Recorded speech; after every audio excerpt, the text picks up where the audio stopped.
시작하기 전에 저희 금일 아티스트 주인공이신 마민지 감독님과 이승민 평론가님께서 두 분을 위해서 박수 한 번으로 먼저 감사드립니다.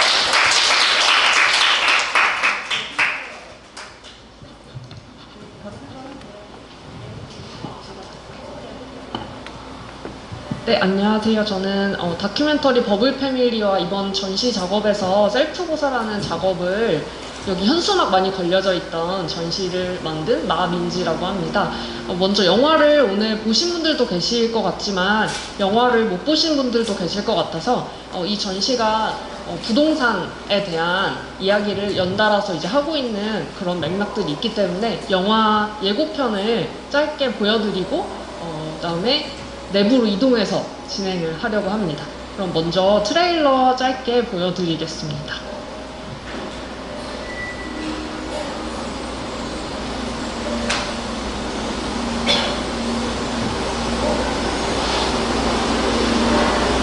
처음에 걱정 안 했어? 서울 올라왔을 때. 걱정이 안 됐어, 말. 왜? 못 산다고 뭐가 길이 열리겠지.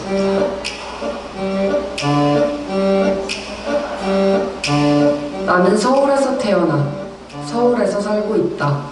서울 상덕구 송파 현장에서 기공부했으니 잠실은 개발 정보를 쫓아온 이들이 벌떼처럼 몰려들었던 코리안 드림의 메카였다. 땅을 사가지고 지금 팔으시 팔을 계속 잘 되는 거야. 집에 팔리고 그냥 내가 생각하던 있잖아. 집 형태 있잖아. 근데 그런 걸 혼자 불쌍한 거야.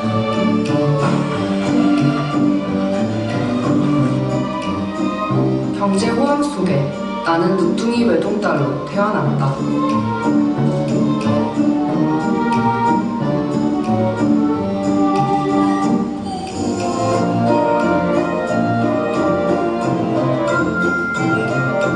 한 달도 매달 벌 때도 1년에 뭐 10억 벌이면 10억이니까.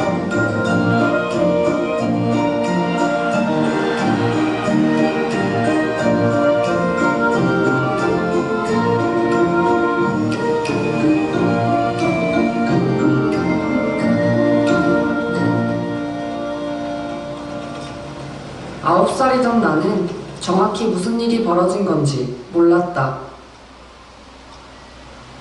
하지만 우리 가족을 둘러싼 모든 것이 무너지고 있었다. 칭찬이 뭘 주냐. 딸. 응? 엄마 칭찬이 뭘 주냐. 왜 절반은 예쁘고 거야?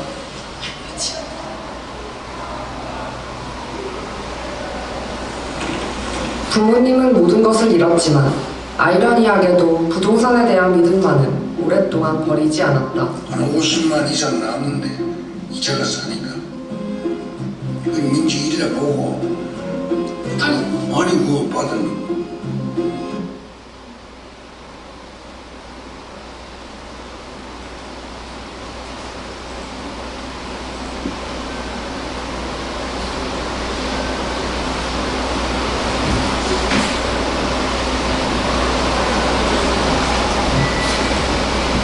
신용카드가 어딨어요?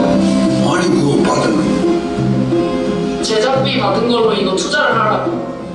그 말하면 되지.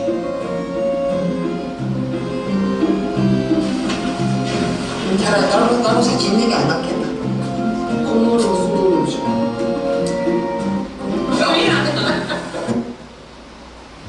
네, 인터넷이 계속 끊겨서 죄송합니다. 여러분들 가장 핵심적인 장면에서 인터넷이 끊기는 이런 흥미로운 지점에서 여러분들 긴장감을 좀 유발하는 것 같죠?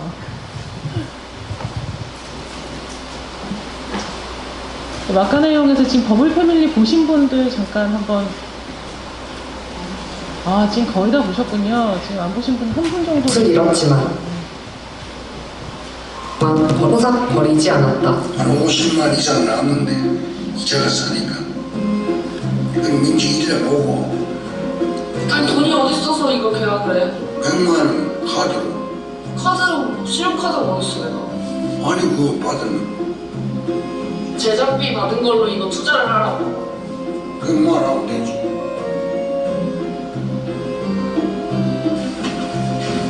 차라리 넓은 새 짓는 게 안 낫겠나? 건물은 무슨 돈이지?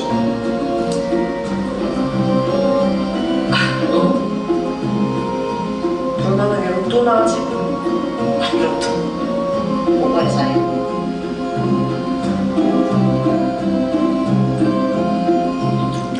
우와, 이게 뭐야, 정말.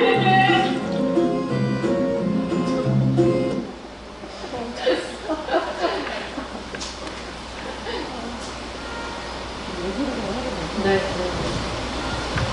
네, 영화를 봐주신 분이 많아서 네, 공교롭게도 제가 욕하는 장면에서 끝이 나기는 했지만 제 영화의 마지막에 나오는 장면 혹시 다들 기억하실지 모르겠지만 저희 부모님, 저희 어머니께서 저 몰래 제 명의의 땅을 사주시면서 영화가 마무리가 되거든요.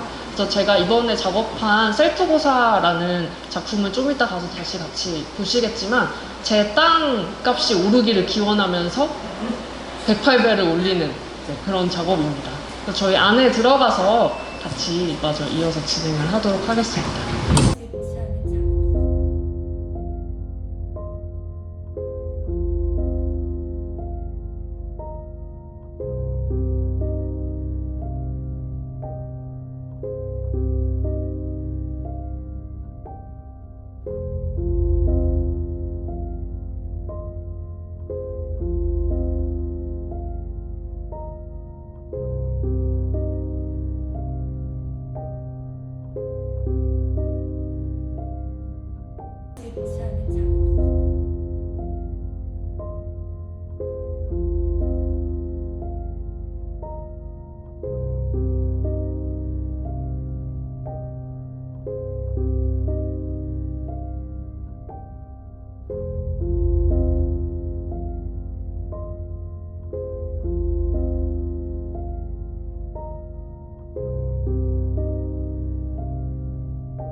원래 앞자리를 피하는 이유가 앞에 앉으면 시킬까봐 뭐 이런 거잖아요. 저희는 그런 것들을 또 한번 뒤집어서 뒷자리에 앉아 계시는 분부터 한번 여쭤보겠습니다. 저기 줄무늬로 빨간색 옷 입고 계시는 분 어떤 소원 비셨는지. 예, 만나서 반갑고요. 저는 가족의 그냥 건강을 빌었어요. 아, 가족의 건강을 땅 앞에서 되게 건강하신데요. 그 앞에 계시는 분도 한번 같이 얘기해. 네, 안녕하세요. 저도 똑같이 그 건강 빌었습니다. 그리고 여기 강화문에 살고 있기 때문에 종로구는 땅값이 크게 변동이 없잖아요. 크게. 그래서 그거에서는 무상입니다. 네. 실용적인 이유로 또 그런 부분들이 있군요. 네, 여기도 계십니다. 저는 작년에 미국에 있었는데요. 외동 딸아이가 시애틀에 사는데 제가 오고 나서 집을 장만을 했어요. 첫 집을. 근데 미국도 지금 그 금리가 낮고 그래가지고 장난 아니게 집값이 지금 너무 많이 오른 상태거든요. 그래서 집을 저는 그냥 미국에 있을 때 계속 아파트만 살았기 때문에 집을 왜 사나 그랬는데 집을 샀는데 그게 1년도 안 돼가지고 10만 불이 올랐다고 그러길래 미국도 지금 장난 아니구나. 우리나라 뭐처럼 이렇게 금리가 낮으면 집을 사야 된다고 그러더라고요. 살 수 없이 샀는데 집을 잘 샀다는 생각이 들어서 그냥 아까 기도할 때 집값이 계속 좀 올랐으면 좋겠다. 그냥 기도했어요. 네. 그 집값이 오르면 저희가 하는 말이 있죠. 앞에서 하는 말은 축하해. 뒤에서는 아이씨 나도 살 걸. 약간 배가 아프다. 우리 이게 이제 이중적으로 일어나고 있는 것 같아요. 그리고 건물을 가지고 있는 분들을 보면 건물주라서 앞에서는 건물주가 있는데 이렇게 하면서 하지만 또 건물을 가지고 있어? 라고 하면서 부러워하는 이런 이중적인 게 저희 사회에서 지금 존재를 하죠. 감독님의 작품이 사실 거기 부분을 딱 정확하게 건드리면서 시작을 한 작품이어서 저희가 두 가지의 얼굴을 가지고 있지만 이 두 가지의 얼굴을 전면에 다 내세우지 않아요. 다 우리는 땅이 올랐으면 좋겠다라고 하지만 이 땅을 가지고 내가 땅을 가지고 있었다라고 얘기하기에는 우리가 또 약간 자존심이 있잖아요. 그러니까 이 두 가지를 다 뒤에다가 숨겨두고서 술자리에서나 아니면 개인적 수다에서만 얘기하지 공적에서는 얘기를 거의 하지 않죠. 근데 감독님께서는 이걸 전면에 내세워서 이야기를 하는 거예요. 그래서 집이라고 얘기를 하면 사람이 가족이 지금 아까 가족의 건강을 코로나 시대에 우리 모두가 거기에 있는 건강을 이야기하는 그 집. 그래서 가족이 있는 집, 삶이 있는 집을 얘기하는 것이지만 이 집의 또 다른 면이 우리한테는 재산이죠. 그래서 부동산, 재산 이런 식의 이제 집이 되고 있는 것 같아요.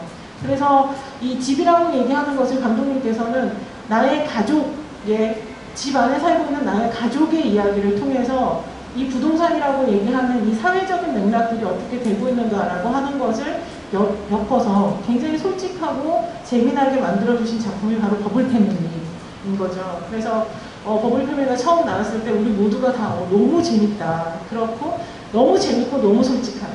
이런 부분들이 이제 여러분들 지금 영화를 보셨으니까 그런 생각들을 하게 됐던 작업이었는데 그 연장선상을 계속할 수 있었던 건 우리 모두가 그 욕망을 계속 가져가고 있기 때문에 아마 저는 버블 패밀리가 계속해서 회자되는 작품이 되지 않을까라는 생각이 듭니다. 자, 감독님께서 처음에 이제 버블 패밀리를 만드시게 됐던 여러 가지 계기들이 있으셨을 것 같아요. 영화 안에서도 있었지만 감독님의 육성으로 다시 한번 버블 패밀리를 만들게 됐던 부분들의 일련의 과정들을 좀 한번 설명을 해주시면 어떨까요? 네. 다큐멘터리 버블 패밀리는 2013년 정도 때부터 4년 정도 동안 만들었던 작업이었었는데요. 영화 안에 이제 소개가 되어 있는 내용 중에 하나가 제가 아버지랑 종로에서 마주치는데 아버지 번호를 제가 모르는 그런 장면이 앞에 나와요. 그래서 부모님이랑 그만큼 사이가 별로 좋지 않았었던 거죠. 그 이유 중에 이제 하나는 저희 그 어머니나 아버지는 항상 부동산에 대해서 늘 말씀을 하시는 거예요. 제가 이제 자녀로서 어떤 입장으로 보기에는 부모님이 도대체 왜 이렇게 계속 부동산 얘기를 하지? 왜 맨날 집 얘기를 하지? 부동산 땅을 사야 되고 뭐 호텔 투자를 해야 되고 이런 얘기를 할까? 그런 부분들이 굉장히 이제 이해가 안 되는 부분들 중에 하나였었는데, 근데 제가 이제 학교에서 공부를 하면서 제가 태어난 잠실이라는 지역의 공간의 역사들을 살펴보기 시작을 했었어요. 저희 부모님이 예전에 원래는 건축을 하셨었거든요. 그래서 소위 말하는 집장사, 그 다세대 주택을 짓는 사업을 하셨었는데, 그 잠실의 개발 시기에, 80년대 개발 시기에 올림픽이 이제 개최가 되면서 집을 굉장히 많이 지으셨던 거예요. 그 사실을 이후에 제가 잠실의 지역사를 연구를 하면서 그 부분을 이제 알게 됐어요. 그래서 부모님이 이렇게 부동산에 계속 집착을 하신 어떤 이유 중에 하나가 8, 90년도에 올림픽 개발이나 이런 도시 개발의 역사 속에서 되게 그 장사를 하시면서 돈을 많이 버셨기 때문에 지금도 계속 집이 힘들어졌는데도 불구하고 부동산 이야기를 하시는구나, 이런 것들을 좀 이해를 하게 됐었던 것 같아요. 그러면서 이런 내용들을 알게 되면서 이거를 영화로 좀 찍고 싶다라는 생각이 들었었고, 그래서 그때부터 부모님한테 계속 여쭤보기 시작을 했어요. 그때 집을 어떻게 지었냐, 그 지었던 집에 직접 가서 설명을 해달라라고 하면서 그 이야기들을 이제 영화로 찍어서 다큐멘터리로 제작을 하게 되었었고요. 그리고 또 하나의 어떤 이유 중에 하나는 제가 초등학교 시절 때 IMF 외환위기를 겪었었거든요. 그래서 IMF 외환위기라고 하면은 이제 되게 오래된 이야기고 다들 금모으기도 하고 아나바다 운동도 하고 그래서 다 극복한 어떤 과거에 힘들었던 일이라고 생각을 하기 마련인데, 저는 이제 그때 우리 집은 왜 망했을까? 이게 설명이 잘 안 되더라고요. IMF 외환위기가 있었던 건 알겠는데 그게 우리 아빠가 하던 건축 사업이랑 도대체 무슨 상관이 있어서 우리 집의 경제가 이렇게 어려워지고 우리 부모님이 이렇게 힘든 상황에 놓이게 되셨을까? 이 부분들이 굉장히 이해가 잘 되지가 않았어요. 주변에 그거를 설명해주는 사람이 아무도 없었거든요. 왜냐하면 우리는 다 그거를 극복하고 이미 넘어간 이야기들이다 보니까. 제가 20대가 돼서 이 이야기들을 사춘기 시절의 기억들을 조금 더 다른 주변에 있는 20, 30대들과 나누고 싶은데 이런 이야기들을 사실 하기가 쉽지가 않잖아요. 우리가 성공한 이야기들은 편하게 이야기를 할 수가 있지만 집이 망한 얘기는 사실 되게 꺼내놓기가 친한 친구들한테도 힘든 부분이잖아요. 그러다 보니까 이걸 이제 영화를 통해서 조금 더 관객분들이랑 나누고 이런 경험을 했던 분들을 만나고 싶다라는 생각이 있었었고요. 실제로 영화관에서 이 영화를 보시고 나서 우리 집에도 똑같은 일이 있었다라고 하면서 오시는 관객분들이 굉장히 많았었어요. 저만 해도 저희 주변에 약간 술만 먹으면 하는 친구들이 내가 어릴 때는 되게 잘 살았어. 이렇게 내가 그때는 우리 집이 되게 잘 살았어. 그리고 연예인들도 맨날 하는 이야기들이 그런 이야기잖아요. 어릴 때는 엄청 부자였는데 언제부턴가 되게 가난해지고 집이 엄청 어려워지면서 내가 그걸 책임을 져야 되고 이런 레퍼토리나 서사가 되게 개인적으로는 너무 난무한 상황이어서 어느 순간 되게 지겹다. 너도 망하고 다 망하고 다 어려웠다고 얘기하는데 그게 지극히 개인의 경험으로만 나와 있는 상황이었는데 이제 마민지 감독님의 버블 패밀리를 보면서 그게 사실은 시대의 이야기였구나. 그런데 이것을 어떻게 이야기하느냐에 따라서 사실 우리가 80년대, 90년대 때 우리가 토건 자본주의로 인해서 우리나라가 이렇게 됐는데 그 안에 개인들은 이랬어 라고 하는 역사 속에 거시적으로 있는 상황을 얘기하면서 개인의 이야기들을 해왔을 때는 그렇구나, 이렇게 그냥 우리가 역사 속으로 이렇게 이야기들을 크게 풀어버리잖아요. 그런데 마 감독님께서는 그거를 자기의 경험과 개인의 이야기들을 통해서 오히려 역사 이야기들을 확장을 시켜 나가주셨어요. 그래서 이제 이야기들이 그동안에 우리 집도 사실은 땅 때문에 돈을 번 것 같아 라는 말을 아무도 하지 못했지만, 땅 때문에 망한 것 같아 라는 말을 아무도 하지 못했지만 마 감독님 얘기를 들으면 그게 우리 집만의 문제는 아니었구나. 시대가 우리 대변에게 그런 시련을 주었구나. 그리고 그런 한탄과 꿈을 심어주었구나 라고 하는 걸 만나게 만들어 주신 거죠. 그래서 벼락부자와 벼락거지 혹은 벼락몰락 동시에 한 영화 안에서 이야기를 하게 되는 거고, 그리고 그걸 굉장히 친밀한 시선으로 이야기를 했기 때문에 오히려 시대를 보는데 더 담담하게 갈 수 있게끔 만들어주는 힘을 가지고 있었던 것 같아요. 이야기를 보면서 뭔가 분노하거나 싸우거나 아니면 비극적으로 연민을 일으키거나 이런 게 아니라 감독님의 이 톤은 있잖아요. 그냥 거기서 아 씨발 이게 딱 그 물 떨어진다. 이게 감독님의 우리 마지막 장면이었죠. 트레일러에서 딱 거기에서 하는 거죠. 그냥 툭 뱉고 우리가 만났어. 그리고 나의 과거가 그랬지. 알았어? 이거야. 라고 하는 이런 방식들의 톤들이 갖고 있는 힘이 사실 되게 컸던 것 같아요. 네, 그래서 이제 영화 안에서 저는 감독님이 아까 처음 얘기했었을 때 기획 의도를 얘기하면서 집을 이야기를 하는데 나는 가족들과 되게 사이가 안 좋았다라는 이야기를 하잖아요. 근데 그 가족과 사이가 안 좋았다고 할 때 이 집에서 우리가 보면 집이 없는 삶이 있고 삶이 없는 집이 있는 것 같아요. 근데 이제 집이 없는 삶은 되게 불안하죠. 집을 언제 구하나, 집이 없기 때문에 어떻게 될까 조마조마한 상황들이고, 삶이 없는 집을 생각을 해보면 집 때문에 우리 그런 농담들 많잖아요. 아파트 문 열고 들어가면 자 여기 현관까지가 우리 집이야. 나머지는 은행 거지. 이런 이야기를 우리 되게 아무렇지도 않게 얘기를 하는 만큼 집에 갇혀 사는 사람들이 되게 많은 거예요. 지금의 세대는 집에 갇혀 사는 거라면 우리의 80년대 때, 70년대 때, 80년대 때 경제공황기 때의 집은 우리로 하여금 약간 도박에 정신이 나가는 것처럼 뭔가가 막 10억은 그냥 우습지도 않았지 라고 하는 그런 시절을 보내는 것들이죠. 그러니까 그렇게 같이 만났을 때 집이라고 하는 공간에 대해서 사유하기 이전에 집이 없는, 집만 있는, 집이 모든 재산이 이런 것들로 우리가 막 엉켜있는 삶을 지금 살고 있는 것 같아요.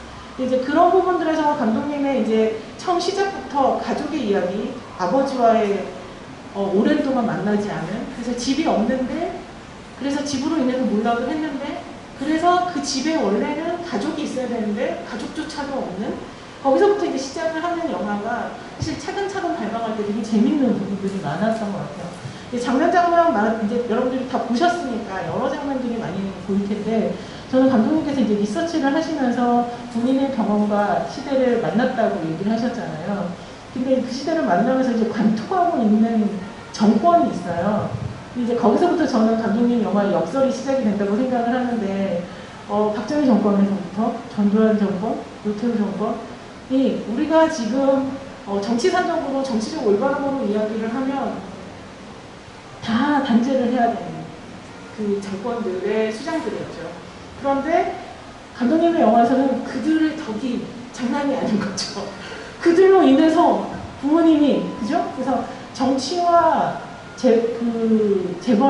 재벌가와 그 다음에 우리 개인사라는 걸 엮어내셨었어요. 그래서 감독님께서 이제 리서치를 하시면서 아마 더 많은 이야기들을 종으로 할 수도 있고 행으로 할 수도 있었을 텐데, 이렇게 박정희 정권부터 시작해서 이렇게 쭉 한번 이렇게 훑어주셨던 부분들의 리서치를 하시면서 여러 가지들이 있으셨을 것 같은데, 그 부분도 좀 같이 들려주시겠어요? 제가 리서치를 이제 하면서 본격적으로 사실 이런 부동산 투기가 시작됐었던 게 박정희 정권 때부터였었잖아요. 그래서 강남 개발도 그때 이루어졌었고, 땅을 사면은 불을 한 번에 뻥치기해서 늘릴 수 있다라고 이야기를 하던 복부인이 나오고 그랬던 시기들도 다 박정희 정권 때부터 시작이 됐었던 이야기였었고, 저희 부모님도 이제 그 시기에 잠실이 예전에 다 섬이었던 지역이었었거든요. 근데 거기가 뻘밭이었는데 그거를 다 개간을 해서 그 잠실 송파 지역으로 만든 것도 그때가 다 박정희 정권 시기였었던 거예요. 그래서 아예 없었던 공간을 새로 만들었고, 그 공간에 사실 사람이 살고 있었던 공간들에 그 지대 가치가 없었던 곳들인데도 이게 건물이 들어서고 잠실 종합운동장이 들어가고 강남으로 개발이 되고 하면서 집값이 점점 올라갔었던 거죠. 이런 부분들을 제가 리서치를 하면서 되게 궁금했었던 게, 그 당시에 저희 부모님이 어떻게 그래서 돈을 버셨는가 하는 부분이었었거든요. 그 당시에 이제 이를테면은 그 올림픽공원이라든지 잠실 주경기장 같은 건물들이 생겨나고, 이제 그 관에서 주도로 어떤 지역들의 인프라들을 구축을 하는 과정에서 모든 것을 다 지을 수가 없잖아요. 그래서 그때부터 이제 민간 기업들의 위탁을 해서 처음에 건축을 하기 시작을 했었던 거예요. 그 과정에서 가장 큰 수혜를 봤었던 게 대기업 건설사들이었었고, 그 기업들도 그 시기에 이제 돈을 굉장히 많이 벌었었고, 근데 이런 집장사를 하던 소규모 건설업자들은 이제 그 땅에서도 다 이제 개발이 끝나고 남아있는 땅들에다가 요즘 이제 흔히 볼 수 있는 다세대 이제 건축들, 붉은 벽돌의 집들을 이렇게 지으면서 거기에서 같이 또 부를 축적을 해나갔었던 거죠. 그래서 그때 이제 당시에 집 장사를 하셨던 분들에 대한 기록들이 많지는 않은데 그 장사를 하시면서 이제 불을 이렇게 많이 불리셨던 분들이 굉장히 생각보다 많으시더라고요. 근데 그게 한 차례 꺾이는 게 그 IMF 외환위기 때였었거든요. 신자유주의로 체제가 바뀌고 부의 격차가, 빈부격차가 더 심각해지면서 부모님이 장사를 하실 수 있는, 사업을 하실 수 있는 것들이 이제 기회가 점점 줄어들었었던 그런 것들을 이제 보게 됐었고, 네, 그래서 어떻게 더 얘기해야 될지. 부모님의 이야기들만 있는 게 아니라 이제 영화는 내려오면서 결국 감독님의 시점으로 부모님을 바라보는 거고 감독님의 이야기들을 하게 되잖아요. 아마 영화 보시고 난 다음에 제일 궁금한 지점 중에 하나가 그럴 것 같아요. 감독님은 학자금 대출도 있고 땅도 있고 둘 다 있잖아요. 둘 다 어떻게 됐는지 되게 궁금하지 않아요? 그래서 감독님한테 약간 후일담, 영화가 이제 만들어진 지 꽤 오래됐고 시기적으로 우리가 늘 이렇게 개봉 영화라고 얘기하는 영화들에 비하면 이렇게 이제 계속 다른 영화들. 그래서 어떻게 감독님의 이제 땅은 어떻게 되고 있었고 아마 그 땅을 이야기를 하는 게 바로 이제 셀프 고사의 이야기로 이제 자연스럽게 넘어가게 될 텐데 감독님의 그 후일 땅으로 어머님은 또 어떻게 지금 어떤 일들을 하고 계시고 아버님과 어머님은 어떤 식으로 또 집에 대한 상을 만들어가고 계시는지에 대한 뒷이야기들도 한번 같이 진행해 저희 부모님 같은 경우에는 사실 영화 속에서 보여지는 모습과 사실 크게 달라지시지는 않으셨어요. 여전히 어머니랑 아버지 둘 다 같은 일을 하고 계시고 연세가 조금 많이 드셔서 70대 초중반 정도가 되셨는데 중간에 이제 제가 영화 속에서도 이제 마지막으로 갈수록 제 이야기로 점점 더 전환이 되는 것처럼 부모님이 변하시지가 않으니까 제가 뭔가를 하지 않으면 바뀌지 않는다라는 생각이 점점 좀 시간이 지나면서 들더라고요. 그래서 사실 제가 했었던 게 LH 청약을 열심히 해서 운이 좋게도 부모님이 임대주택에 당첨이 되신 거예요. 그래서 부모님이 이제 여기 안에서 원래는 집에서 쫓겨날 위기에 처해 계셨었는데 집주인이 리모델링을 해야 되니까 나가라고 이제 하는 장면들이 나오거든요. 그래서 나가야 되는 상황이었었는데 지금은 그 공교롭게도 신도시로 새로 만들어진 하남시 쪽에 있는 그 강일 쪽에 공공임대 아파트에 이제 입주를 하게 되셨고요. 그래서 부모님이 우리는 어떻게 살아도 상관없다라고 말씀을 하셨는데 새 아파트로 이사를 가시니까 또 너무 좋으신 거예요. 근데 저도 되게 아파트에 대해서 되게 부정적으로 사실 보기도 했었거든요. 왜냐면 내가 사실 가질 수 없는 무언가이기도 하고 청년 세대들은 요즘 아파트를 사는 게 거의 불가능하잖아요. 제가 아무리 지금 돈을 모아도 사실 아파트를 살 수가 없기 때문에 근데 이제 임대주택에 들어가서 새 아파트에 들어갔는데 너무 좋은 거예요. 엘리베이터도 트리식으로 되어 있고 안에 다 베리어 프리로 넘어지는 거 이렇게 다 방지가 되어 있고 내부에 막 미세먼지 측정하는 그런 기기 같은 것도 있더라고요. 그래서 아파트가 이래서 사람들이 아파트를 사는구나 라는 생각을 했지만 동시에 이런 아파트가 요즘은 또 영끌에서 다들 아파트를 산다. 그래서 오늘도 뉴스 보니까 4, 5년 동안 이제 아파트 값이 90%가 늘었다. 이런 뉴스 기사들 계속 나오고 부동산 정책들도 계속 나오고 있잖아요. 그래서 누군가들은 계속 끊임없이 이거를 투기의 수단으로 보고 아파트 값이 어떻게든 올랐으면 좋겠다라고 생각을 하지만 동시에 이제 제가 아파트에 들어가서 이제 막상 느꼈던 것은 저는 따로 살고 있긴 하지만 아파트라는 그런 새로운 어떤 환경, 그러니까 되게 쾌적하게 살 수 있는 어떤 공간이 정말 주는 안정감이라는 게 있더라고요. 그래서 거기는 이제 공공임대주택이다 보니까 가격이 비싸지는 않거든요. 그래서 저렴하게 살 수가 있는데 이게 정말 그 사는 집, 그러니까 그 바이하는 집이 아니고 정말 살 수 있는 좋은 환경에 부모님이 들어가셨다라는 이렇게 생각이 들면서 저도 되게 안정감을 느끼고 부모님도 이제 그 안에서 생활하시는 것들이 굉장히 이제 마음이 편해지셨던 부분이 되게 크거든요. 그래서 이런 부분들이 이제 변화된 내용들이 있는데 지금 제가 최근에 그 버블 패밀리를 그 책으로 다시 만들고 있어요. 그래서 글을 계속 쓰고 있으면서 이런 후일담들을 계속 기록을 하고 있습니다. 그 안정된 아까 말했던 바위에 사는 게 아니라 리브에 사는 집을 아버님, 어머님 이제 만나셨는데 여전히 그 집에 대한 아버님, 어머님의 상은 어떠신지 이제 그 부분을 놓으셨는지. 좀 양가적이긴 한데요. 일단은 좋은 환경으로 이사를 가셨기 때문에 특별히 뭐 이사 가고 싶으신 생각이나 이런 것들은 없으신 것 같은데 종종 이제 아버지께 연락이 와서 다음 주쯤 되면은 아파트를 네 이름으로 계약을 해줄 수 있다 라고 전화가 종종 오세요. 그래서 어디 뭐 은평 쪽이 좋으냐 아니면 강남 쪽이 좋으냐 이런 전화가 종종 오곤 하고 있고요.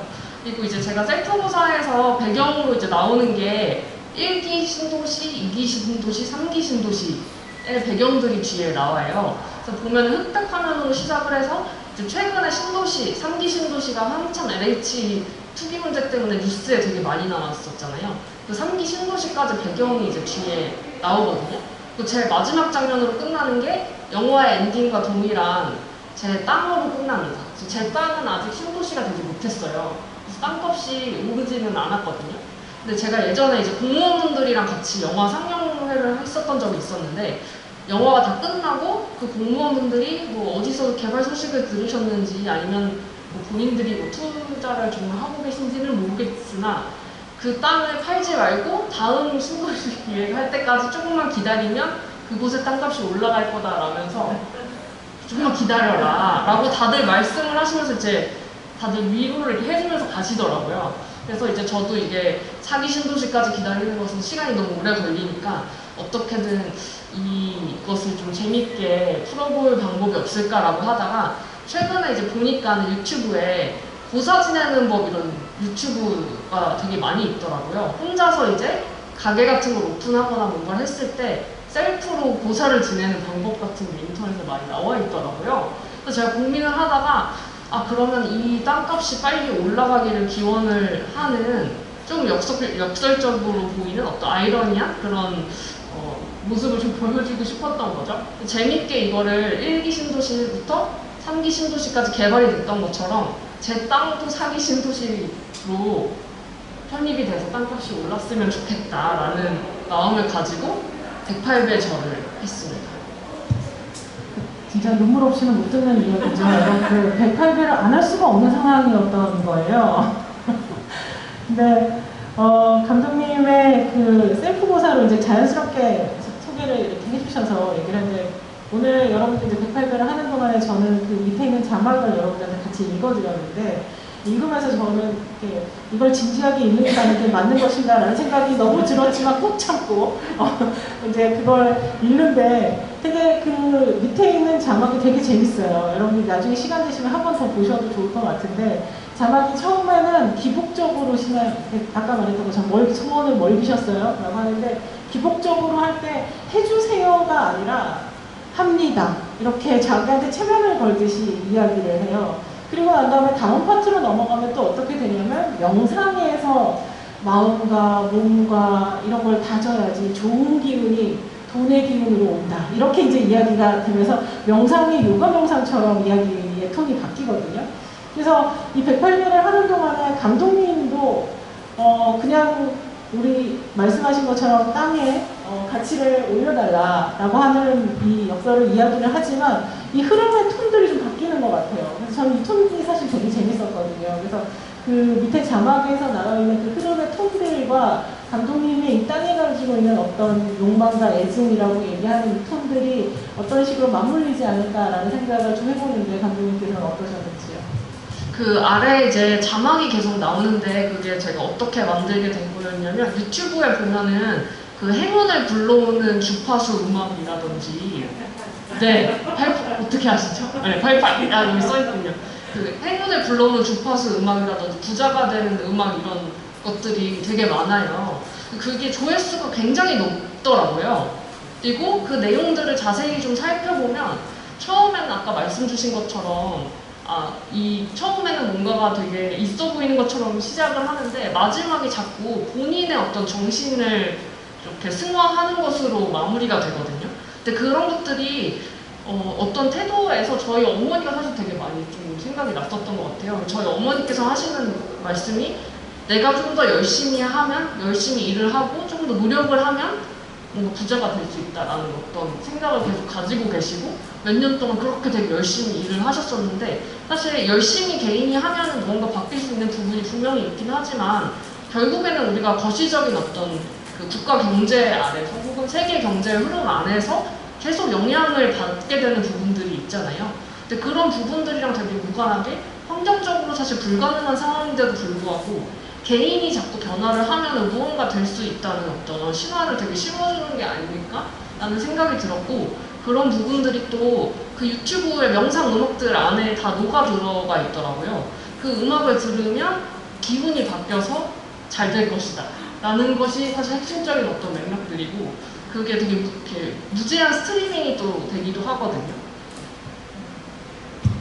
어떠셨어요? 여러분들 기분이 좀 바뀌셨어요?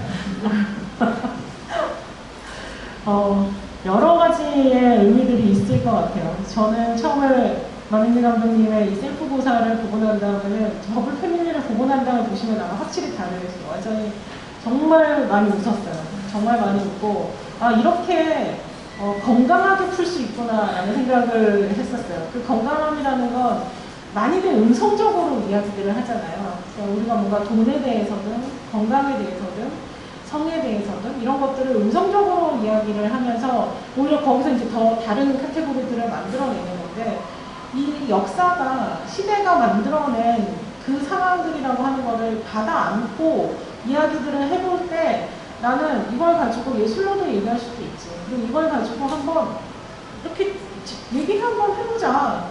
그래서 이쪽 면도 있고 이쪽 면도 있는데 왜 자꾸 정치적 물건을 하고 이쪽 면에 대한 이야기들만 하고 있는지 한번 붙어보자라고 하는 일종의 싸움 같다는 생각도 했었거든요. 그래서 되게 재밌기도 했고 가지고 논다라는 생각도 했고 그리고 동시에 이렇게까지 전면으로 얘기하면서 오늘도 저는 약간 같이 이렇게 딩딩 하면서 다니면서 다른 작가님의 작품까지도 이렇게 다 기복을 하고 계시면 이거를 맞다고 하시나 다른 작가님 이거 보시면 어쩌나 이런 생각을 같이 한번 이렇게 훅 하게 되는 거예요. 다 가지고 노는 거죠. 근데 놀이라고 얘기하면 놀이의 해방의 힘이라고 하는 것이 사실 되게 크잖아요.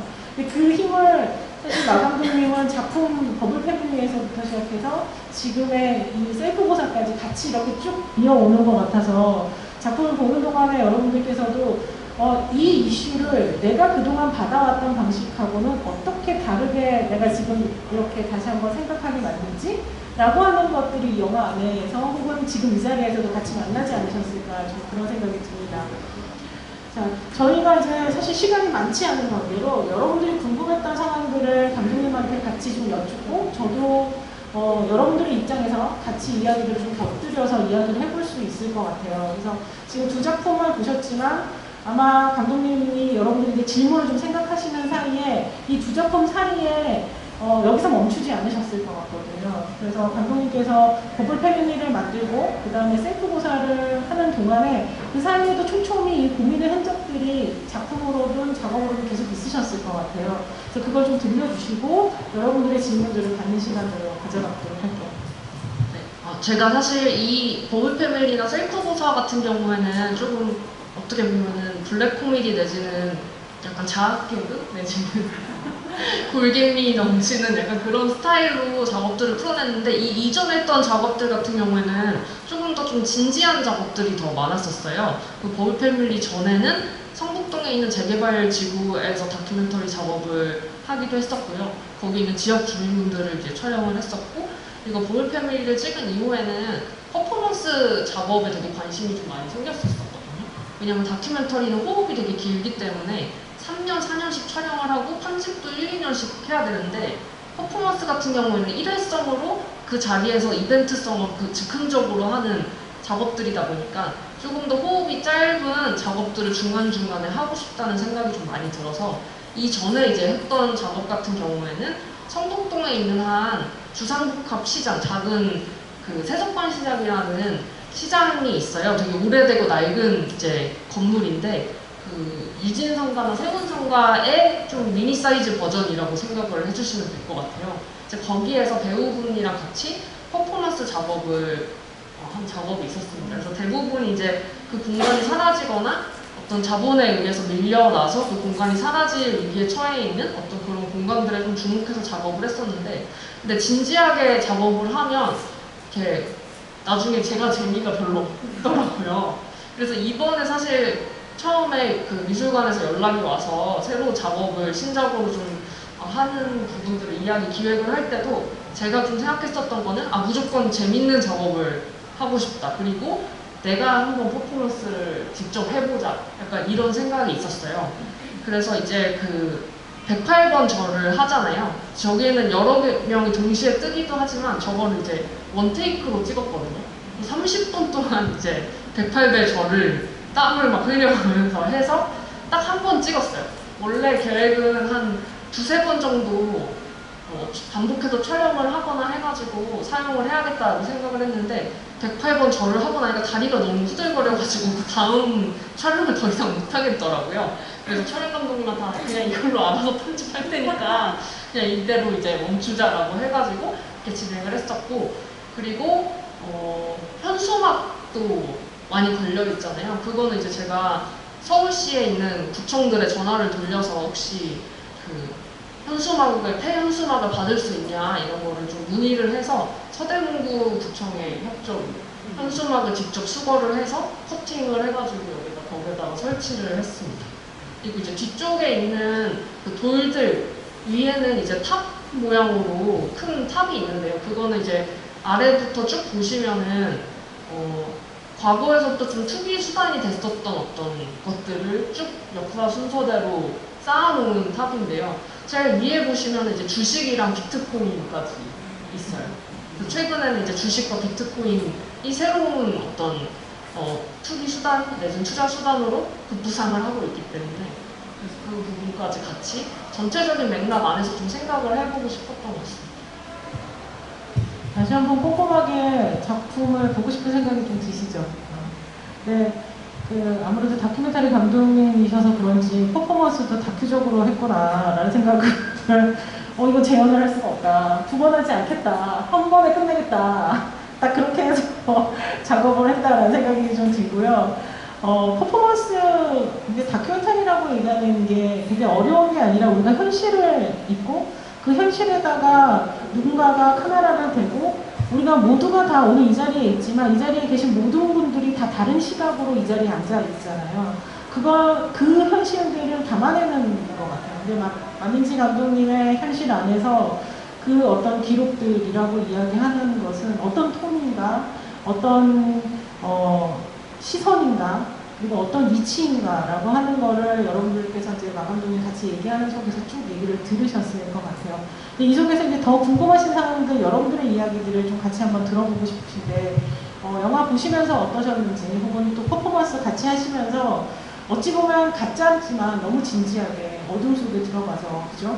여기서 거부도 못하겠고, 이게 뭐니라고 묻지도 못하겠고, 우리 퍼포먼스가 사실 그런 힘을 갖고 있잖아요. 그래서, 근데 저는 여러분들이 또 너무 웃긴 거예요. 그래서 사실 같이 하자고 이렇게 얘기를 했지만, 우리가 같이 하는 속에서 또 너무 진지하게 다들 막, 제가 끊어야 되나? 계속 108번 얘기를 더 읽어야 되나? 이런 생각이 들고, 또 감독님이 이렇게 진행하는 동안에 어찌나 숙연하시던지 전 저러는 줄 알았습니다. 그래가지고 여러분들이 하시면서 또 드신 마음들이 있을 것 같아요. 우리는 끊임없이 가짜와 진짜 혹은 어떤 상황들에 나를 이렇게 맞추면서 우리 자신들을 조율해 가고 있는 상황이고, 그 속에서 욕망이라고 하는 것들과 혹은 희망이라고 하는 것과 꿈이라고 얘기하는 것이 막 교차하는 상황들인 것 같아요. 그래서 여러분들의 어떻게 영화도 보셨고 퍼포먼스도 내가 경험을 했는가라는 이야기들, 아까 이렇게 손들어서도 멋지게 이야기를 해주셨던 것처럼 같이 여러분들 모두 오늘 몇 분 안 되시니까 피해갈 수 없는 순간들일 것 같다는 생각이 막 드시죠? 이야기들을 해보시면 좋을 것 같아요. 어떠세요? 나는 어떻게 작품을 봤다, 그리고 퍼포먼스 같이 하면 어땠다라는 생각 드시는?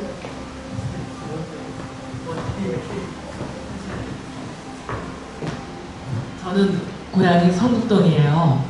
성북동 하면은 소위 말해서 그런 부동산 개발의 1호 성지거든요. 성낙원이라고 그 가구박물관 자리가 우리나라 최고의 부잣집이었고, 그걸 주택개발해서 그 과정을 좀 어렸을 때부터 보고 자랐는데, 그런데 그 중에 정말 멋있는 그 시가 영화가 아니고 시가 나왔어요.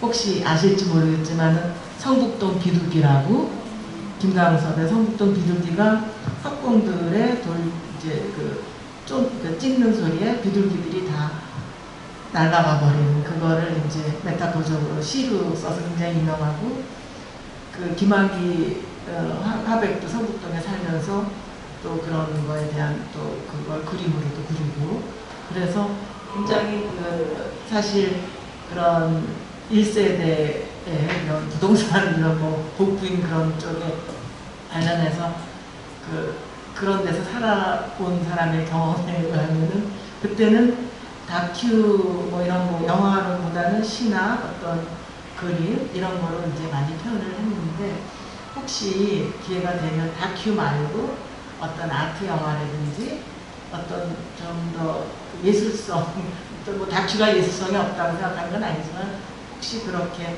멋진 뭐 그런 거를 그런 계획도 있는지 그러니까 독립 영화 아니고 그런 계획도 있는지 좀 궁금합니다. 누군가가 투자를 해주시면 그렇죠. 영화도 돈입니다. 어떻게 투자를 한번 해보실 생각이 있으신지. 제가 영상을 찍는 거 말고 다른 분야에는 크게 재능이 없는 것 같아서 네, 영상으로 뭔가 작업을 계속 할 것 같습니다. 영상의 형태들이 되게 다양한 것 같아요. 상업 극영화가 여러분들한테 제일 익숙한 상황들이지만 상업 극영화의 형식이 아니라 지금 영상은 여러분들 핸드폰을 들고 누구나 세상을 찍을 수 있는 세상이고 이것이 반드시 상업적으로 소구되기 위해서만 찍는 게 아니라 내가 나의 표현을 하기 위해서 혹은 이것을 기록으로 남기기 위해서 여러분들 폰 안에 가득 차 있는 저장의 메모리들을 보시면 어떤 욕망으로 내가 이것을 찍었을까라고 하는 것을 돌아보실 수 있을 것 같아요. 근데 많은 경우에 상업 극영화는 이것을 가지고 우리가 집처럼 이것을 가지고 투자를 해서 회수를 하는 상업적인 산업적 가치 안에서 됐고 여러분들은 그것을 소비하면서 상업 극영화를 영화라고 생각을 하고 계시는 것 같아요. 그렇지만 영화나 영상이나 지금 아까 말했던 아티스틱이라고 얘기하는 그 아티스틱이 어느 쪽의 아티스틱인가라고 이야기하는 것들도 사실 한번 벼루어 보시면 내 속에서 어떤 것에 좀 더 익숙해져서 그래서 길들여져서 하는 어떤 사고가 거기에 같이 매칭이 되고 있는가라고 하는 걸 좀 돌아보실 수 있지 않을까라는 생각이 좀 들기는 합니다. 근데 제가 보는 마 감독님은 우리는 앞으로 한치 앞을 알 수는 없지만 굉장히 아까 말했던 독립적이세요. 집에서도 독립적이시고 독립적이기 때문에 이 독립적이라고 하는 것이 영화와 붙었을 때 우리가 정말 관객에게 독립된 그런 독립영화가 아니라 독립적으로 하는 어떤 작업을 계속해 가실 것 같아요. 그리고 그렇다고 해서 상업을 멀리 한다거나 뭐 이런 거는 아니겠지만 조율들을 해갈 때 내 표현과 내 목소리를 내는 걸 훨씬 더 재밌어 하시는 것 같아서 저는 개인적으로는 계속 그렇게 가시면 좋겠다라는 생각이 들기도 하고 또 이제 계속 지켜봐 주시면서 그 흐름들을 한번 이렇게 점을 한 번씩 이렇게 관객으로서 혹은 지켜본 사람으로서 찍어주시면 좋을 것 같다라는 생각이 듭니다. 제가 오늘 오면서 안 그래도 이제 토크를 하니까 좀 여러 가지 생각이 들어가지고 이렇게 기사를 검색을 하다가 한국일보에서 21세기에 남자니가 쏘아 올린 작은 우리가 난소공이라고 하잖아요. 그 20세기의 난소공이죠. 근데 21세기에 난자니가 쏘아 올린 작은 공이라고 해서 한국일보에서 연재를 시작했더라고요. 그래서 궁금해서 들어가서 봤더니 이제 우리가 재개발 지역이 됐던 그 공간들을 계속 집중 취재를 하는 걸 벌써 3회에 이제 일종의 탐사 저널리즘으로 시작을 한 거라서 좀 재밌다라고 하면서 이제 1회부터 보면서 역사를 다시 쓰면 이제 아카이빙 자료들로 이렇게 가더라고요. 그래서 여러분들께서도 관심이 있으시고 관심이 없을 수가 없죠. 우리가 있는 땅의 토대가 그렇고 우리가 갖고 있는 욕망의 근원이 또 그렇기 때문에 21세기 그 이제 한국일보에서 연재하고 있는 난소공 한번 보시면 저도 이제 한번 따라가서 보겠다라는 생각이 들어서 이렇게 후루룩 보고 핀만 해놨거든요. 그래서 이런 것처럼 아까 시가 그렇고 소설이 그렇고 그리고 그 소설들이 다시 변주가 되고 시들이 변주가 되고 왜냐면 시대 정신은 고착되는 게 아니라 계속 유동적으로 변하기 때문에 여러분들도 20년 전에 내가 생각했던 내 말이 지금 이대로 한다면 난리가 날 말들도 되게 많을 거예요. 근데 그때 당당했고 지금은 그것이 잘못된 것이 아니라 왜냐하면 계속해서 무기체적으로 변해가고 있기 때문에 그 변화를 우리가 긍정할 수 있는 부분들이 생겨날 것 같아요. 그래서 아마 이제 감독님의 작업들이 또 어떤 식으로 계속 변주해가고 변화해가고 또 그 지금의 버블 패밀리를 딛고 일어나는 어떤 모습들이 일어나지 않을까라는 생각을 좀 하게 되는 부분이 있는 것 같습니다.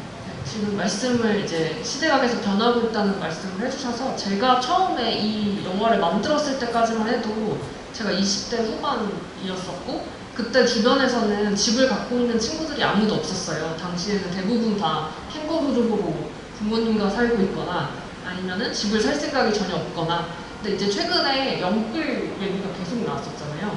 근데 주변에 영끌 관련해서 이제 아파트를 사고 있는 주변 30대들, 신혼부부들이 되게 많다라고 이야기를 계속해서 하고 있는데 정작 또 제 주변에는 또 집을 사고 있는 친구들이 거의 없었거든요. 근데 이제 또 다른 또 어떤 강남에 건너오는 친구들 얘기를 들어보면 실제로 정말 영끌을 해서 아파트를 샀다라고 하는 친구들이 있는 거죠. 그래서 보니까 이게 내가 20대 때는 그냥 마냥 비판을 하고 부모님이 왜 부동산 얘기를 하고 집 얘기를 하지? 하고 의문스러워 했는데 이제 그 당사자들이 다 되어가면서 이 어떤 사회적인 역설적인 상황들을 마주를 하게 되는 것 같더라고요.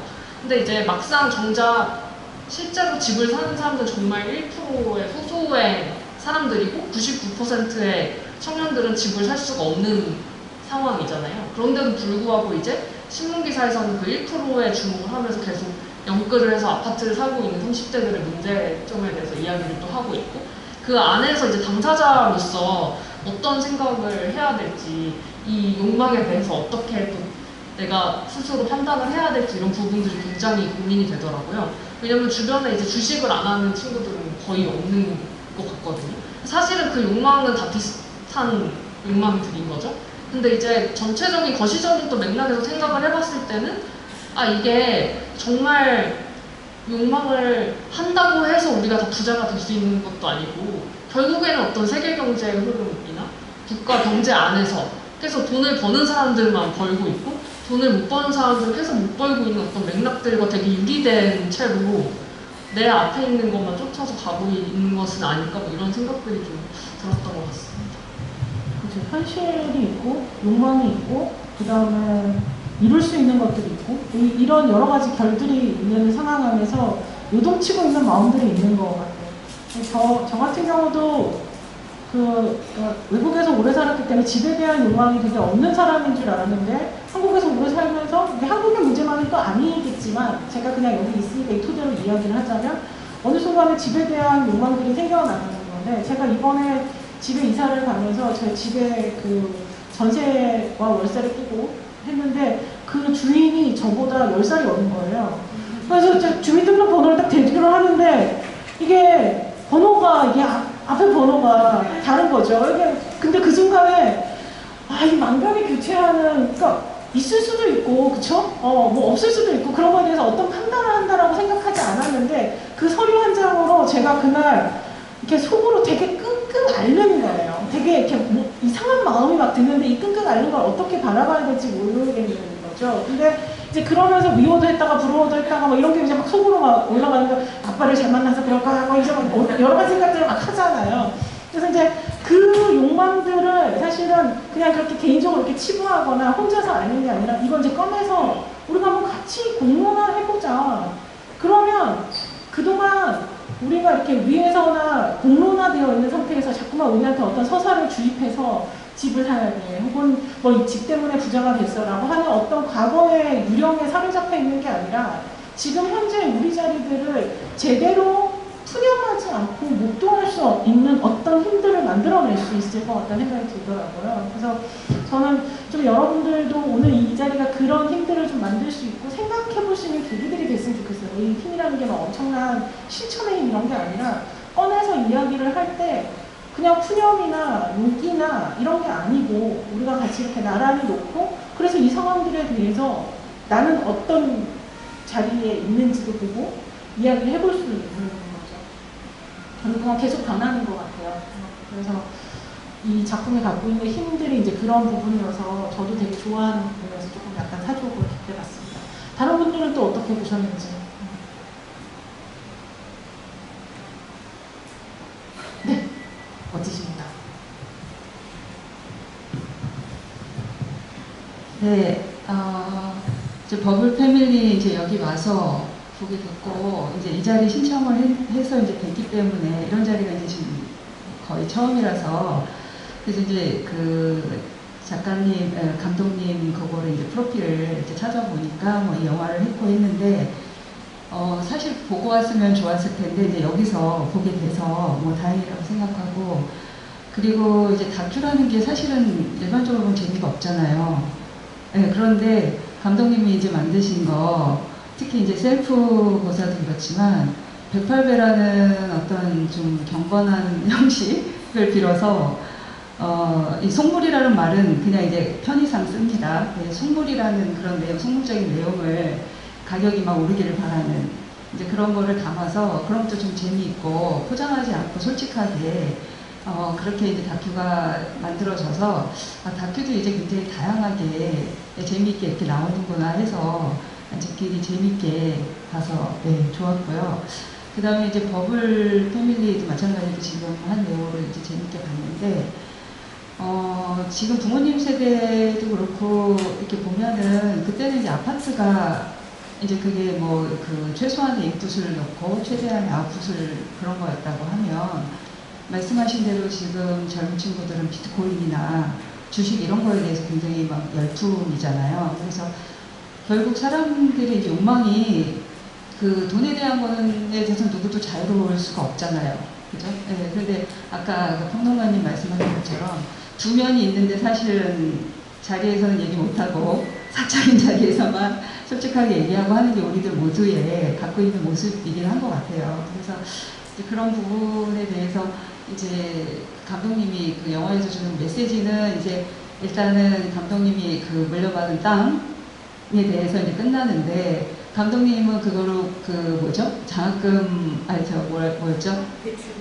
대출, 학자금 대출. 학자금 대출 처음에는 어머니한테 그거 왜 하고 이렇게 했냐 이런 얘기를 하셨는데 지금은 어떻습니까? 결론적으로 그 땅값이 오르고 그때 어머님이 하시기 잘했다고 생각을 하시는지 그런 것도 궁금하고 그리고 또 하나는 저는 이제 요거랑 관계없이 솔리드 시티라고 되어 있고 여기 보면은 이제 그 부제에 비슷하게 이제 나와 있는 단어가 도시, 사람, 공간 뭐 이렇게 있더라고요. 그리고 그 감독님도 이제 이렇게 내용을 좀 보니까 공간에 대한 거를 꾸준히 갖고 가겠다 그런 게 있으시더라고요. 그래서 사실은 이제 뭔가 공간, 도시와 공간, 또 사람과 공간 이런 얘기들이 이제 조금 뭐 이렇게 보여지나라고 사실 기대는 했었는데 이제 그런 부분은 크게 이제 안 나왔는데 이제 저는 개인적으로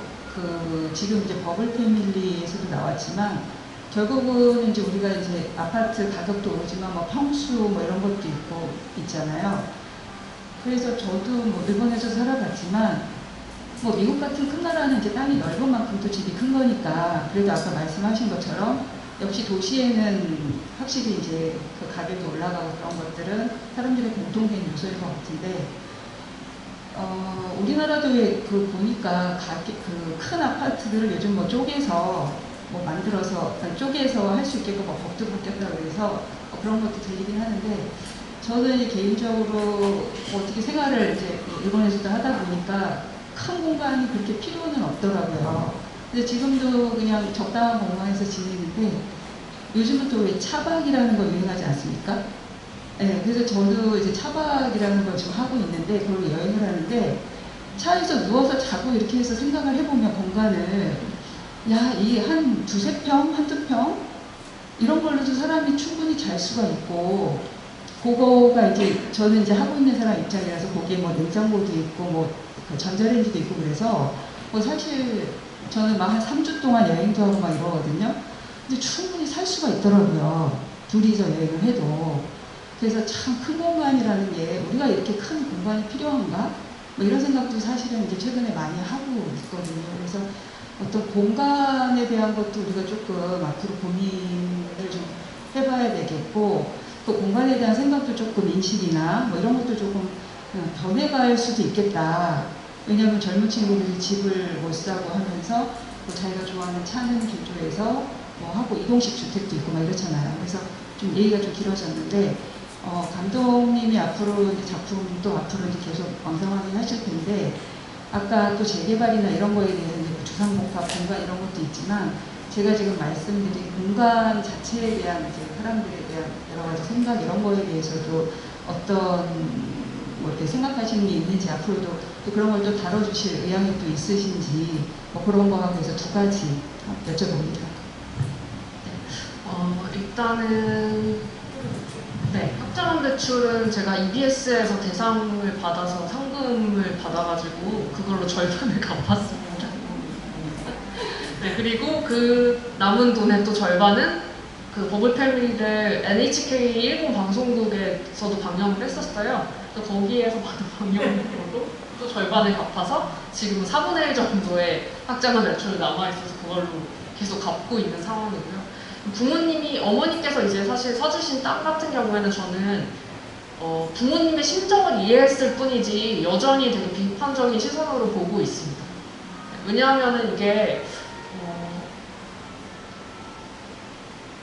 제가 땅을 이제 가지고 이렇게 있어서 막상 그 땅에 갔더니 그 욕망이 이제 피어오르는 것을 봤거든요. 그러니까 그 땅을 직접 봤더니 저는 되게 날카롭게 비난의 조로 그 땅을 방문을 한 건데, 막상 갔더니 땅값이 올랐으면 좋겠고 여기가 개발이 됐으면 좋겠고 이게 내 땅이라니 하면서 너무 기쁜 거예요. 그런 자신에게 사실 굉장히 놀랐거든요. 최근에 이제 청년 세대의 어떤 집이라고 했을 때는 대부분이 다 1, 2평 내지는 10평 이렇게 작은 집에서 다들 살고 있고, 그리고 집을 좋은 집에서 살 수 있는 어떤 기회가 이미 없는 상황에서 시작을 하고 있기 때문에 최근에 나오고 있는 어떤 그 영끌이나 좀 넓은 아파트를 사거나 이런 것들은 사실 대부분 증여가 다 껴있는 것들이 굉장히 많고, 이미 집이 있는 사람들만 계속 집을 가질 수 있는 구조가 계속 재생산이 되고 있는 상황이고, 이미 사실 소위 말하는 386 내지 586 세대가 말하는 아파트 증여는 끝난 상황이라고 생각을 하거든요. 이번에 부동산 대책에 나오기 전에. 그렇기 때문에 여전히 기회가 없는 거예요. 근데 그게 집을 사고 싶은 사실 욕망이라기보다는, 제가 부모님이 이번에 아파트로 이사 가시고 나서 가보니까 되게 좋았던 것 중에 하나가, 아니 이렇게 돈을 조금만 내도 이렇게 좋은 환경으로 살 수가 있는데, 그래서 결국에는 비싼 집을 사고 싶었던 것이 아니라 정말 인간으로서 어떤 존엄성을 지킬 수 있는 굉장히 좋은 환경? 아주 훌륭한 환경은 아니더라도 최소한의 어떤 권리가 보장되는 그런 환경 안에서 살고 싶다는 거죠. 그런 부분으로 국민들이 계속 또 확장이 되어가고 있는 것 같아요. 제가 이 영화를 완성했을 때까지만 해도 그래서 청년 세대들은 어떻게 하고 싶은 거야? 라는 질문들을 받았을 때 제 안에 좀 답이 없었던 것 같아요. 근데 오히려 역설적으로 좀 부모님이 좋은 집으로 이사를 가시고 나니까, 아니 내가 돈이 없고 가진 게 없어도 조금 더 좋은 집에서 살 수 있는, 그러니까 좋은 환경에서 내가 충분한 공간 안에서 살 수 있는 거는 어떻게 보면 되게 권리인 거잖아요. 쫓겨나지 않고, 그리고 좀 더 좋은 환경에서 인간적인 어떤 환경들을 누릴 수 있는 것들은 어떻게 보면 권리인데, 그런 부분을 굉장히 되게 박탈당하고 기회조차 갖지 못하고 있는 것 같다라는 생각이 좀 굉장히 많이 최근 들어서 들었던 것 같습니다. 왜냐하면 제가 추동으로 이사를 갔기 때문에 넓은 집에서 사는 게 정신건강에도 아주 좋고, 정말 저는 LH 전세로 이사를 받아서 갔거든요. 그래서 저는 이제 부모님이랑 따로 살고 있어요. 이제 투룸 전셋집에서 고양이 2마리랑 같이 살고 있는데, 거기서도 사실은 저는 원룸에서 굉장히 계속 오랫동안 살다가 이번에 처음 투룸으로 이사를 왔는데 너무 좋은 거예요. 해가 안 드는 집이기는 하지만 계속 낮에도 불을 켜놔야 되거든요. 그럼에도 불구하고 걸어다닐 수 있는 공간이 있다는 것, 그리고 내가 원하는 어떤 가구를 거기다 놓을 수 있다는 것, 그리고 조금 더 그 안에서 운동할 수 있는 공간이 있고, 빨래 건조대를 침대 위에 올려놓지 않고 걸어다닐 수 있는 공간이 있다는 것만으로도 너무 좋은 거죠. 원룸에서 굉장히 어떻게 보면은 빨래를 한번 하면은 걸어다닐 수도 없는 공간에서 계속 10년 동안 지내다가, 이제는 그냥 빨래는 저기다가 놓고 나는 여기서 유튜브 보면서 할 수 있는 공간 정도만 생긴 건데도 너무 살만한 거예요. 그런 것들이 되게 중요하다는 것을 좀 많이 느끼고 있어요. 감독님 얘기를 들으면서 요즘 최근에 유행하고 있는 드라마 마인이 갑자기 생각이 나기 시작을 합니다. 거기에서 보면 정말 그쵸? 여러분 그게 집인가? 라고 하는 건데 우리는 드라마나 이런 대중매체들을 통해서 자꾸만 그런 걸 지향하게 만드는 거예요. 근데 집은 앞서서도 제가 얘기했지만 집은 삶이랑 연결이 되는 거지 물론 집이 삶이랑 연결이 되기 때문에 그것의 가치를 재화해서 생각해 볼 수도 있을 것 같아요. 그런데 이게 집이 바로 부동산과 자산으로만 연결되고 삶이 없어졌을 때 이 집을 끌고 다니고 집을 지고 다니는 사람들의 모습들과 더불어 집이라고 얘기하는 것이 정확하게 그 사람이 살 수 있는 삶의 터전으로서 공간을 한다면 내가 좋아하는 물건들을 놔두고 무엇을 보고 무엇을 생각할 수 있게끔 만들어줘야 되는데 그게 너무 격차가 큰 거죠. 마인 같은 집에서 있는 그런 걸 자꾸만 꿈꾸게서 만들면서 내가 지금 정작 있는 곳은 이런 곳이고 그러면 나는 나의 곳에 행복할 수가 없는 것 같아요. 왜냐하면 나를 봐야 되는데 내가 나를 볼 수 없고 자꾸 저쪽을 보면서 나를 더 이상 행복하게 만들지 않는 거죠. 그러니까 우리는 끊임없이 무엇인가를 겨냥하게 만들어서 우리 자신이 계속해서 불행과 뭔가 불안과 그것을 동력으로 살아가게끔 만드는 사회의 이 흐름 안에 놓여 있는 것은 분명한 것 같아요. 근데 그것을 끊어내는 작업은 그만 이렇게 한다고 끊어내지는 게 아니라 완전 다른 프레임이 필요한 것 같거든요. 그래서 최근 들어서 이제 많이들 이야기하고 있는 게 다른 삶, 다른 집 이런 걸 이제 많이들 얘기를 해요. 그래서 우리가 갖고 있는 똑같은 가정이라는 공간에서의 정산성이라고 하는 걸 계속 추구하면 같아질 수밖에 없거든요. 근데 그것을 좀 다르게 볼 수 있는 프레임들을 서로 좀 나누고 그것이 또 하나의 가능성으로 피어오를 수 있다면 아까 이제 뭐 차박도 얘기를 하셨고 여러 가지들이 있지만 공간이 정말 필요한가? 아니면 그러니까 부족해서 거기 있어서 난 저쪽으로 가야 돼. 마인에 살아야 되는데 난 차박을 하고 있어. 난 너무 우울해. 이렇게 하는 게 아니라 차박이 행복해. 난 이렇게도 가도 좋아. 라고 이야기하는 것은 굉장히 다른 이야기인 것 같아요. 현실이 어떻게 있느냐가 중요한 게 아니라 무엇을 보느냐라고 하는 것들을 저희들한테 저희 자신을 목도할 수 있게끔. 그래서 누구는 다큐멘터리가 되게 재미없다고 얘기를 하는데 저는 다큐멘터리가 그래서 되게 재밌습니다. 그래서 다큐멘터리를 보면서 되게 많이 컸고 다큐멘터리를 그러니까 영화 연구자이자 다큐멘터리를 좋아하는 사람으로서 여러분들께서도 자꾸만 마인을 보면서 전 마인도 봐요. 스타워즈도 보고 다 보는데 그렇게 보는 어떤 내가 도달하지 못하는 판타지의 상상력을 만들어가는 것과 무관하게 내가 있는 내 자리를 정확하게 목도하는 것. 그것이 우울하다, 꼴꼴하다, 뭐 비극적이다 이런 거가 아니라 그냥 보는 거예요. 목도하고 그러면서 내가 있는 곳을 한 발짝 더 성장하게끔 생각할 수 있게끔 하면 훨씬 더 생각의 폭이 넓어지더라고요. 그래서 약간 다큐멘터리 전도사로서 여러분들 재미없지 않다. 보면 괜찮다. 재밌는 작품도 많다. 이런 이야기를 막 갑자기 급하게 하게 되는 것 같습니다. 저희 한 분 정도 더 이야기를 나눌 수 있을 것 같아요. 네, 일단 부동산의 자체를 말씀을 드리잖아요. 제가 지금 공유경제라는 개념이 나온 게 지금 거의 10년이 된 것 같은데 아직도 소유에 굉장히 집착을 전 세대적으로 하는 걸 보면서 굉장히 시대착오적이라는 생각이 들고 그리고 그게 단지 이제 사람들만의 문제가 아니라 사실은 어떤 자본주의의 농간이라고 보거든요. 이제 자본이나 생산 수단을 가진 사람들은 아무래도 뭐 LH 같은 그런 이게 아이러니한 상황이긴 한데 감독님한테는 그런 곳만 해도 사실 개발은 저는 지금 집이 부족하다고 생각 안 하거든요. 전혀 공급되는 집이 저도 경기도 쪽 자주 나가는데 진짜 서울에서 조금만 나가봐도 계속 끊임없이 짓고 있어요. 미친 듯이 진짜 산이 계속 안 보여요. 이제 그래서 지금 있는 녹지를 도대체 어디까지 파괴하려고 하는가 이런 진짜 좀 그런 생각이 들 정도로 근데 제가 볼 때는 사실 인구가 줄고 있는 상황에서 신도시라는 것도 좀 공동화 현상이 일본처럼 결국엔 계속 갈 것 같다는 생각이 들어서 사실은 좀 이게 좀 부질없는 그냥 신기루를 쫓는 느낌이 저도 들거든요.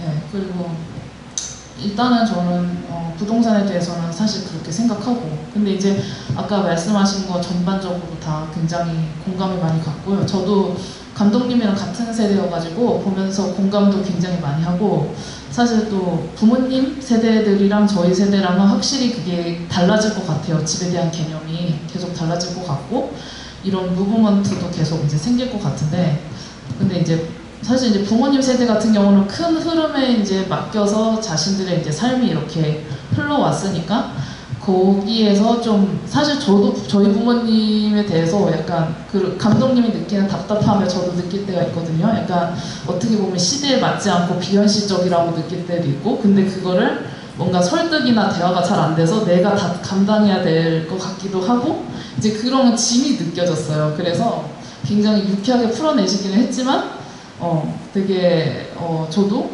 공감도 많이 가면서 걱정이 또 되는 거예요. 감독님의 앞으로의 그런 이제 부모님과도 그렇고, 저희 세대적인 그런 이제 감독님만의 문제가 아니라 이게 제가 봤을 때도 저희 세대의 문제라고 생각하기 때문에 그러니까 감독님을 걱정하는 제 마음이 사실 저를 걱정하는 마음이랑 비슷한 거죠. 그게. 그래서 걱정이 됐는데 일단은 이제 제가 지금 얘기를 지금 Q&A 들으면서 이 짧은 시간 안에 이 얘기를 다 하기에는 되게 짧을 것 같다는 생각이 들고, 사실 그래서 감독님 저는 이제 이런 작업을 계속 하셨으면 응원하는 마음이 있거든요. 저도 이제 돈이 생기면 투자도 하고 싶고 그래서 감독님이 이런 이제 영화는 2017년에 만드셨지만 이런 자리를 좀 계속 가지셨으면 좋겠어요. 저도 참여를 하고 싶거든요. 이런 강연이나 어떤 토론이나 이런 게 있으면 영화를 넘어서 더 확장해서 이런 문제 제기를 저는 굉장히 오랜만에 좋은 예술 작품을 봤다고 생각해요. 문제 제기를 하는 예술이 요즘에 보기 힘들다고 저는 생각하거든요. 네, 그래서 진짜 좋은 예술을 봤다고 생각하고, 그래서 좀 그런 자리를 만들어 주셨으면 좋겠고, 또 그런 거를 제가 사실 이제 들으면서 잠깐 인스타그램을 봤는데 감독님 인스타가 따로 없는 것 같아서 버블 패밀리 말고 이제 찾지 못했어요. 근데 이제 좀 계속 트래킹을 하고 싶거든요. 어떤 작업을 계속 하실지. 그래서 그것도 좀 알고 싶고, 그 제안을 드리는 거고요. 이거는 제 생각. 근데 이제 저는 사실 오늘 이거 신청을 한 게 한 2번 정도 봤어요. 이거를 제가 광화문에 올 일이 자주 있어가지고. 근데 되게 궁금한 거예요. 실제로 이분이 어떤 사람일까 궁금해서 신청을 했는데, 부모님께서는 그 부동산을 굉장히 사람마다 그 인생에 희망이 있어야지 그 모티베이션이 생겨서 살잖아요. 근데 사실 우리 세대가 모티베이션을 갖기 되게 힘든 세대거든요. 경제적 정책이도 그렇고 여러 가지가. 근데 부모님 세대 때는 그래도 집을 사고 뭔가 발전하는 게 있었기 때문에 거기서 삶의 모티베이션이 있었는데, 우리 세대 때는 삶을 열심히 살아야 될 이유를 찾는 것조차 되게 어려운 세대란 말이에요. 그래서 근데 그 감독님의 그 다큐 안에서의 모습을 보면은 사실 되게 우울하기도 한데 그러니까 되게 용감하다고 생각했어요. 이 사람 되게 용감하다. 자기 얘기를 이렇게 솔직하게 보여주기 쉽지가 않은데, 나도 나랑 우리 부모님이랑 있었던 일 어디서 얘기하기 싫거든요. 근데 굉장히 솔직하게 보여주시고, 그리고 어느 정도 그 객관화되는 그 작업이 개인적으로 좀 되신 것 같아요. 부모님을 좀 이렇게 타인으로 볼 수 있고. 그래서 되게 용감하고 되게 멋있다고 생각했는데, 또 한편으로 그게 저는 이제 지금 드리는 질문이 그게 궁금한 거예요. 이 사람은 어떤 희망을 가지고 살까? 그러니까 이제 이제 끝에 저렇게 땅값이 올랐으면 좋겠다라고 이제 던지면서 끝나긴 했는데, 사실 그것도 이제 진짜로 100% 그런 생각을 가지고 하지 않았어요. 그러니까 이게 감독님이 이제, 그리고 사실 예술가의 직업이라는 게 통틀어서 여러 가지 분야가 있지만 다들 분야는 조금씩 다르지만 굉장히 살기가 힘들잖아요. 저도 잘 알고 있거든요, 그거를. 그래서 감독님은 어떤 꿈을 가지고, 그러니까 어떤 희망을 가지고 있기에 저렇게 우울해하지 않고 그렇게 절망하지 않고 그러니까 그런 상황에서도 제가 막 연민을 가지고 있는 게 아니고 그런 상황에서도 굉장히 이거 상황을 객관화할 수 있고 자기가 이렇게 굉장히 에너지가 많은 사람이라고 느껴져요. 예, 굉장히 포지티브한 긍정적인 사람이라고 느껴지고 그런 면에서 예, 그래서 그래서 감독님이 어떤 부모님이 마치 부동산의 꿈을 가지고 열심히 사시는 것처럼 이제 감독님은 어떤 그런 희망과 생각이 있어서 그렇게 어떤 어려운 그 상황 속에서도 그 절망하지 않고 이렇게 할 수 있는 힘이 있나 그 궁금해요. 저는 주로 이제 계속 작업을 하고 있는 내용들이 제가 어떤 현실에서 만난 어떤 상황들 가운데서 좀 이해가 되지 않았던 것, 그리고 그 당시에는 좀 설명이 되지 않았던 것들을 조금 추후에 다시 반추하거나 그걸 재경험하거나 다시 리서치를 하면서 그거를 객관화하는 작업들을 계속 조금씩 해나가고 있는 것 같아요. 그래서 지금 버블 패밀리 같은 경우에는 사실은 제가 이제 청소년기, 사춘기 시절에 겪었던 일들과 20대 초반에 겪었었던 어떤 경험들을 제 나름대로 어떤 삶에서 소화해내기 위해서 다시 들여봐야 했었던 어떤 삶의 문제들이었었던 것 같고요. 그리고 이 작업 이후에 이제 계속 하고 있는 지금 작업들이 현재 있기는 한데요. 공간이랑 관련된 어떤 작업들은 아니고 지금은 성폭력 피해 생존자분들이랑 같이 작업을 하고 있어요. 그래서 성폭력 피해에서 살아남으신 생존자분들과 함께 치유 워크숍을 만들어가는 작업을 하고 있고요. 그래서 이 작업을 제가 하는 이유는 제가 이제 피해자이기도 하고 그리고 주변에서 이제 여성주의의 어떤 물결들, 미투 관련된 뉴스 같은 것들도 많이 보셨을 텐데 이제 20대 제가 초중반 이후로 경험했던 어떤 사회 안에서는 굉장히 여성으로서 겪었었던 어떤 문제들 내지는 성차별적인 어떤 상황들 이런 것들에 대해서 그 당시에는 되게 이해가 되지 않았었던 내용들인데 이제 시간이 조금 지나서 제가 소화를 해나가면서 다시 보게 되는 것들이 생기잖아요. 그런 것들을 계속 작업으로 다시 만들어내려고 하고 있는 상황이고 그리고 최근에는 제가 이런 활동들을 계속 이어나가면서 영화 작업만 하는 게 아니고 다른 예술가분들이랑 새로운 뭐 워크숍을 만들어서 세미나를 연다든지 이런 식으로 작업을 계속 하고 있는데 그렇게 새로운 관계들 안에서 제가 조금 안전하게 있을 수 있는 공간들을 계속 만들어 나가고 있거든요. 그래서 그 안에서 이제 저는 최근에는 조금 희망이라고 할까요? 어떤 생활 안에서 어떤 안정감들을 좀 느끼면서 주변에 있는 이런 사람들을 만났기 때문에 아직 조금 더 살만한 세상인 것 같다라는 걸 조금씩 좀 느끼려고 계속 환경들을 만들어 나가려고 좀 하는 것 같습니다. 네, 그리고 다른 질문 하셨습니다. 부모님들하고 세대로서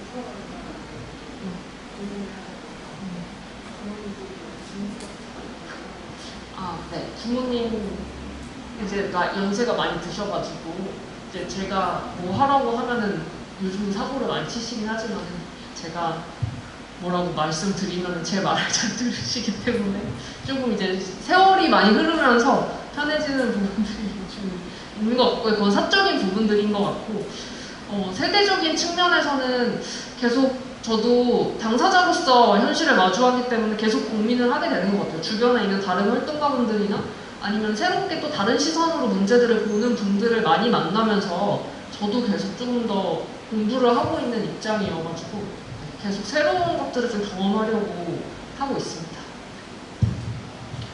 뭐 자연스럽게 맞물려지는 어떤 돌봄의 주제와도 또 연결이 되는 것 같아요. 우리는 누군가를 돌봄을 받는 거에는 되게 익숙한데 누군가를 돌보는 것에는 되게 한정적으로 생각하는 것 같아요. 아이를 돌본다? 그건 너무나 맹목적으로 당연하다라고 하지만 돌봄이라고 하는 건 나도 돌봄을 받아서 이만큼 컸으면 누군가에게 그 돌봄을 꼭 그 사람이 아니어도 이게 계속 회전해서 돌아가야 되는 사회의 어떤 우리들 그러니까 생명체의 어떤 하나의 저는 흐름이라고 생각을 하는데 이 돌봄에 대해서 어떤 것은 되게 짐이고 어떤 것은 내가 아낌없이 희생을 해야 되고 어떤 것은 내가 이거를 이렇게 생각해가지고 해야 되고 뭐 하는 건데 저는 이 돌봄 이슈도 되게 큰 또 다른 우리의 삶의 또 하나의 화두인 것 같아요. 그래서 아마 감독님께서 이제 그걸 또 풀어가시는 방법들이 있을 것 같고 생활 속에서 내가 감독님 말씀을 들으면서 저도 제가 연구를 하거나 뭔가를 할 때 어느 한 지점으로 이렇게 돌아갈 때가 있는데 그 지점이 내가 그때 해결을 못했던 지점으로 돌아가는 것 같아요. 근데 그 지점이 크다 작다를 떠나서 그때 나한테 어떤 맺혔던 매듭을 이렇게 풀어가는 작업들을 인생의 여정 안에서 이렇게 하게 되는 것 같아요. 이게 연구든 예술이든 삶이든 전 그 삶의 모든 여정 안에 있는 것 같고, 감독님이 이제 그 작업들을 쭉 해가시는 것들을 오늘 여러분들께서 이제 여러 가지로 만나셨고, 차기작에 관련된 얘기까지 좀 같이 해주셨고, 저도 되게 기대를, 워크숍 만드신다고 얘기하셨을 때부터 기대를 하고 있었고, 그리고 성폭력이라 여성뿐 아니라 여성의 소수자라고 이야기를 하죠. 우리가 그러니까 성으로 권력과 힘을 가지고 있는 자들이 있고, 그 부분에서 아래에 있을 때 우리가 어릴 때 간추해보면 크고 작고 그게 끊임없이 있는 상태로 이만큼 성장을 했거든요. 그 상황들의 어떤 그 딜레마 혹은 아픔들이나 그 어떤 지점들을 다 이렇게 묻어놓고 있는데, 역시 마찬가지인 거죠. 묻어놓고 있는 것만이 답은 아닐 수 있다 라고 하는 것들이 이제 감독님께서 또 다시 버블 패밀리처럼 어떤 감독님의 시선과 화법과 상황으로 이야기가 이제 또 저희들한테 건네질 것 같아요. 근데 아마도 시간이 많이 걸리겠죠. 그래서 그 걸리는 시간도 같이 기다려 주시면서 같이 하면 좋겠다라는 생각을 좀 하게 됩니다. 네. 마지막으로 저의 소식은 인스타그램은 제가 개인 계정이어가지고 비밀스럽게 운영을 하고 있고요. 트위터는 공개 계정으로 홍보를 여러 가지를 하고 있어서 SNS에다가 이제 검색을 해보시면 아마 공개 계정이 하나 나올 거예요. 그래서 팔로우를 그렇게 하실 수 있을 것 같습니다. 네, 정말 늦게까지 정말 진솔하게, 재밌게, 행복하게, 아름답게 끝까지 말씀해주신 저희 마민지 감독님과 이승민 평론가님을 위해서 정말 뜨거운 박수 부탁드리도록 하겠습니다. 네, 끝까지 함께 해주셔서 너무 감사드리고요. 앞으로도 계속해서 작업 팔로잉 해주시고, 그리고 지금 오늘 아까도 잠깐 얘기를 해주셨던 것처럼 저기 소리드시티라고 하는 기획이 저는 여러 전시들을 많이 보고 있는 입장에서 되게 흥미롭더라고요. 그래서 여러분들께서 하나하나 이렇게 다 다니시면서 이 직업이 이 각각의 작가와 이 기획전이 어떻게 맞물리는지를 한번 보시면 좋을 것 같고, 저는 도록을 봤는데 도록이 되게 좋더라고요. 그래서 도록에서 실린 글들도 그렇고, 또 도록으로 작가가 자기의 말들을 하고 있는 부분들이 있어서 관심 있으시면 같이 보시면서 오늘의 생각들을 조금 더 이렇게 확장시켜 보시는 것도 흥미로울 것 같다라는 생각으로 잠깐 더 첨언을 해봅니다. 오늘 끝까지 함께 해주셔서 감사합니다.